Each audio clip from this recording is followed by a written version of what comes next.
ರೇಣುಕಾಚಾರ್ಯ ಅವರ ಗ್ಯಾಂಗು ನಾವು ಬೆಂಗಳೂರಲ್ಲಿ ಕೂತ್ಕೊಂಡು ನೋಡಿದಾಗ ಬರುವಂತ ಅಭಿಪ್ರಾಯಗಳು, GM ಸಿದ್ದೇಶ್ವರ್ ಗ್ಯಾಂಗು ಎಲ್ಲ ಒಟ್ಟಾಗಿ ಹೋಗ್ತೀರಾ? ಒಟ್ಟಾಗೆ ಹೋಗ್ತೀವಿ ಸರಿ. ಗ್ಯಾಂಗ್ ಅನ್ನೋದು ಇದೆ ಹಂಗ? ಗ್ಯಾಂಗ್ ಇಲ್ಲ, ಒಟ್ಟಾಗಿ ಹೋಗ್ತೀವಿ. ಗ್ಯಾಂಗ್ ಇಲ್ಲ. ಈಗ ನಮ್ಮ ಪಕ್ಷದಲ್ಲಿ ಗ್ಯಾಂಗ್ ಅನ್ನೋದೇ ಇರಲಿಲ್ಲ. ಅದು ಈಗ MP ಎಲೆಕ್ಷನ್ ಇಂದ ಬಂತು. ಅದು MP ಎಲೆಕ್ಷನ್ ಅಲ್ಲಿ ಸ್ವಲ್ಪ ಸಮಸ್ಯೆ ಆಯ್ತು. ನಮ್ಮ ಅಭ್ಯರ್ಥಿನೇ ಕಡೆಗಾಣಿಸಿದ್ರು ಅವರು. ಹಂಗಾಗಿ ಆಗಿತ್ತು. ಯಾರಿಗೇ ಆಗ್ಲಿ ಒಂದು ಪಕ್ಷ ಕೊಟ್ಟ ಮೇಲೆ ನಾವು ಅವ್ರ ತೀರ್ಮಾನದಂತೆ ನಡ್ಕೋಬೇಕಾಗಿತ್ತು.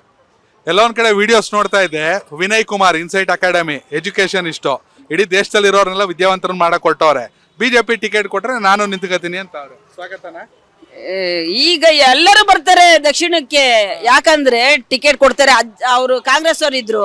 ಅಜ್ಜಂದೇನೋ ವಯಸ್ಸಾಗಿತ್ತು ಇದೊಂದ್ಸರಿ ಅಂತ 3 ಟೈಮ್ ಬಂತ. ಅಜ್ಜ ಬಂದ್ರು, ಅವ್ರು ಗೆದ್ರುನು ಯಾರಿಗೂ ಸ್ಪಂದಿಸ್ಲಿಲ್ಲ. ಅವರು ಏನು ಹಿರೇ ಮನುಷ್ಯರು ಅಂತ ಹೇಳಿ ಅದೊಂದು ಬೆಲೆ ಕೊಡ್ತಾ ಇದ್ರು. ಈಗ ಕಾಂಗ್ರೆಸ್ ಹೇಳ್ತಾರೆ ಸಾಕು, ಈಗ ಕಾಂಗ್ರೆಸ್ ನಮಗೆ ಈ ಸರಿ ಕಾಂಗ್ರೆಸ್ ಮುಕ್ತ ಮಾಡಬೇಕು, ಏನೇ ಇದ್ರು BJP ವೋಟ್ ಮಾಡ್ತೀವಿ, BJP ಸಪೋರ್ಟ್ ಮಾಡ್ತೀವಿ, ನಾವು ಏನೋ ಹಿರೇ ಮನುಷ್ಯರು ಅಂತ ಮಾಡ್ತಿದ್ವಿ ಅಷ್ಟೇ ಅಂತ ಕಾಂಗ್ರೆಸ್ ಹೇಳ್ತಾರೆ ನಮ್ಮ ಹತ್ರ.